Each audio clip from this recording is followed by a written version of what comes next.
Aparat Komisi Pemberantasan Korupsi (KPK) menggelar operasi tangkap tangan (OTT) terhadap sejumlah pejabat di wilayah Kabupaten Probolinggo, Jawa Timur.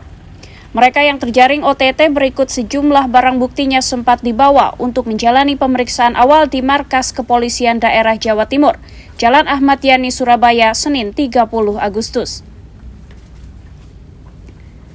Menjelang siang, seluruh barang bukti serta para pejabat yang terjaring OTT kembali dibawa menggunakan satu unit kendaraan bus yang menurut informasi menuju ke kantor KPK di Jakarta untuk menjalani pemeriksaan lebih lanjut.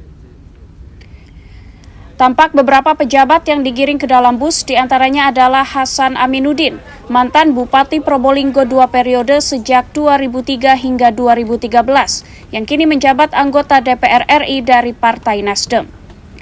Selain itu, istrinya Puput Tantrianasari yang menggantikan Hasan sebagai Bupati Probolinggo dan masih menjabat hingga kini untuk periode yang kedua, turut digiring ke dalam rombongan bus tersebut. Keduanya diduga terlibat kasus jual beli jabatan. Ya kita ikuti prosedur hukum untuk kebenaran yang terjadi. Ya. Tentu partai sudah ada mekanisme dan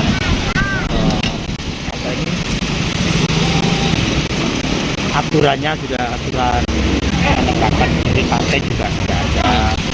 Kemudian kita tetap berharap tentu terhindar ya dari kejadian ini. Kita ikuti aja dulu perkembangannya.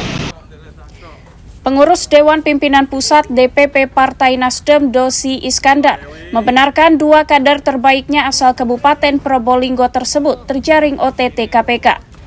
Ketua Teritorial Pemenangan Pemilu Jawa 4, wilayah Jawa Timur itu menyatakan menghormati proses hukum dan Partai Nasdem telah memiliki mekanisme dan aturan hingga sanksi terhadap para kader yang terbukti melanggar hukum.